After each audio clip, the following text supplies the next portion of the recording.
कि 1950 में भी 31 जनवरी को ही अभिभाषण हुआ था।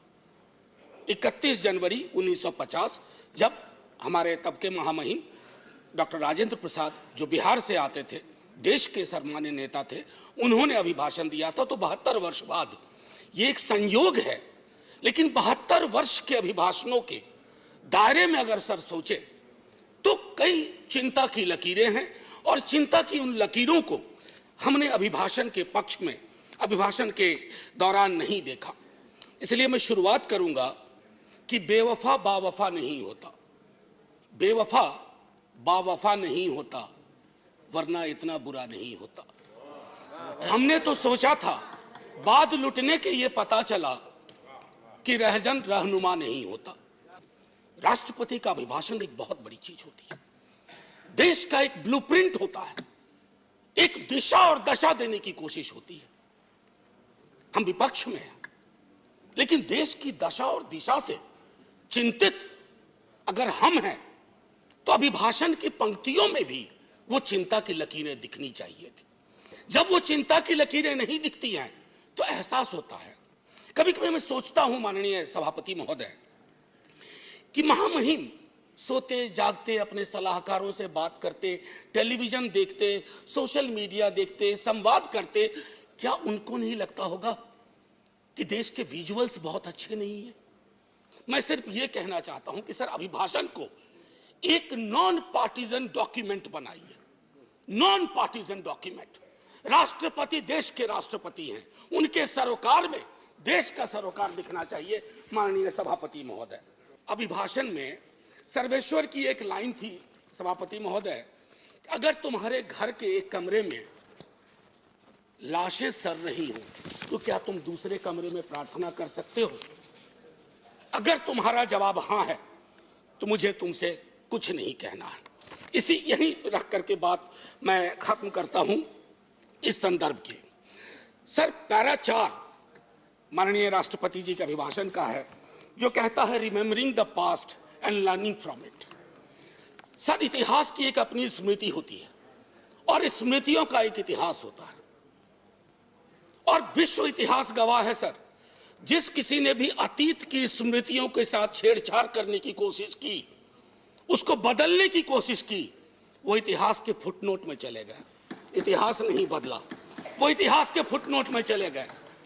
नेताजी सुभाष बोस, अरे देश के नेताजी हैं, आपने उनको इंपीरियल कैनोपी में रखने का, अगर नेताजी कहीं से आ जाते हैं तो कहते कैनोपी मत रख भाई, दिलों में रख, दिलों में रख। और विवेचना कौन लोग कर रहे हैं? मैंने इसी सदन में कहा था कि बौनी समझ के लोग लंबा इतिहास नहीं लिख सकते, लंबी लकीर नहीं खींच सकते। एक बार चिंता करिएगा, मैं कभी कभी सोचता हूं 1952 में पहला चुनाव लड़ा हमने। सर 52 में हम पार्टीशन से निकल के आए थे, पीड़ा थी बहुत, लाखों लोग मारे गए उधर और लाखों लोग मारे गए इधर। लेकिन सर 52 का चुनाव हुआ था समावेशी विकास पर, रोजगार पे। 70 साल बाद हम चुनाव लड़ रहे हैं किस चीज पे? देख लीजिए। मुझे तो कभी कभी ताज्जुब होता है कि पाकिस्तान में चुनाव हमारे नाम पे नहीं होता है, लेकिन हमारे यहां चुनाव पाकिस्तान के नाम पे होता है। अब मैं तो कह रहा हूं कि जिन्ना कहीं भी होंगे सोच रहे होंगे कि जो जीते जी मैंने नहीं पाया, भाजपा वालों ने मुझे मरने के बाद दे दिया। कि बापू के राम, जब इतिहास की बात करते हैं, जब नोआखोले से लौट के आए बापू, बहुत पीड़ा थी, उन्होंने अपना प्रार्थना बदल दिया। वो प्रार्थना भजमन प्यारे सीताराम की जगह भजमन प्यारे राम रहीम, भजमन प्यारे कृष्ण करीम। आप क्या कर रहे हैं? कृष्ण और करीम के बीच में कटीली दीवार लगा रहे हैं, राम और रहीम के बीच में दीवार लगा रहे हैं। ये दीवारें आज हो सकता है ताली दिलवा रही हों, आप मिट जाएंगे, ये दीवारें भी मिटेंगी, वक्त वक्त की बात है। बस एक बार सोचेगा जरूर, क्योंकि बापू पे माल्यार्पण आप भी करते हैं। सर समानता और बंधुत्व के संदर्भ में बाबा साहब भीमराव अंबेडकर की चर्चा की गई है। सर मैं क्या कहूं, ये महादेव गोविंद रानाडे लेक्चर है।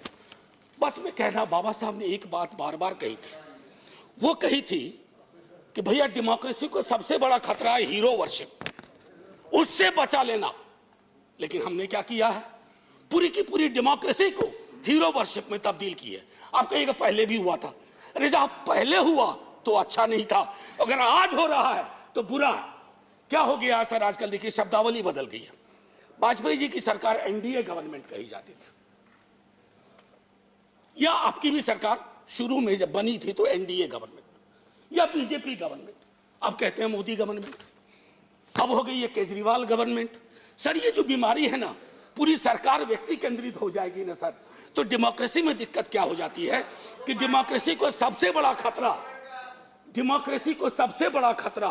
कल्ट से होता है। If a leader becomes a cult, first the internal democracy is destroyed, then democracy everywhere is destroyed and everybody will suffer. आज भूपेंद्र जी ने किताब लिखी है राइज ऑफ बीजेपी। मैं समझता हूं बीजेपी कहीं अगर ऐसे हालात रहे, he has to write another book, fall of BJP. हम युद्ध की शब्दावली का इस्तेमाल करते हैं, हम चुनाव लड़ते हैं एक दूसरे के खिलाफ। किस तरह की शब्दावली का बिहार चुनाव में प्रयोग हुआ और किस तरह की शब्दावली का अभी चुनावों में प्रयोग हो रहा। अरे चुनाव कोई जीते, कोई देशद्रोही नहीं है इस देश में। हमारे आपकी संकल्पना में फर्क हो सकता है, ना मैं आपको देशद्रोही मानूंगा, ना आपको अधिकार देता हूं कि आप मुझे देशद्रोही कहें, क्योंकि तराजू पे तौलिएगा तो शायद चिंता आपको अपनी होगी, मेरी नहीं होगी। ये मैं कहना चाहता हूं। कहां से देशद्रोह का मामला आ गया सर? ये जो पूरा का पूरा डिस्कोर्स है, विमर्श, सबको बैठ करके राजनीतिक विमर्श बदलना चाहिए, सब खत्म हो जाएगा सर।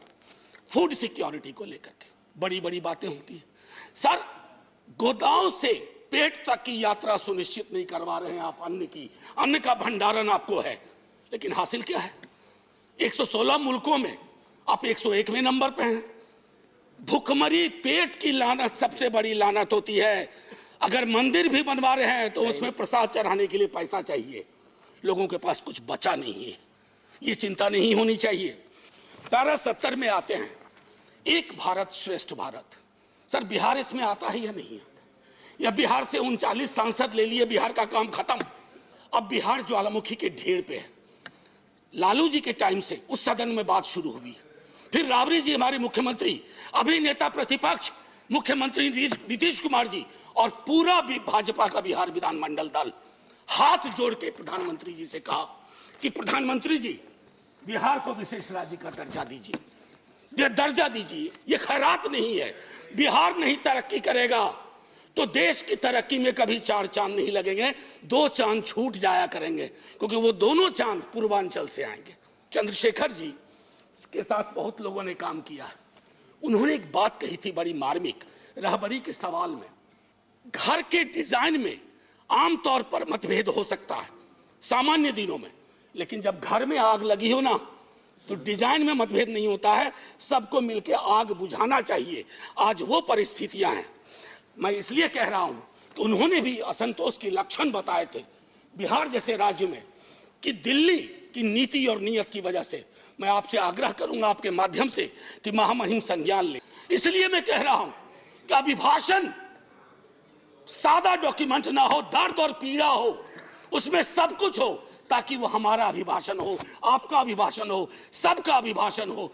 बस इतना कह करके सर, जय हिंद। Thank you.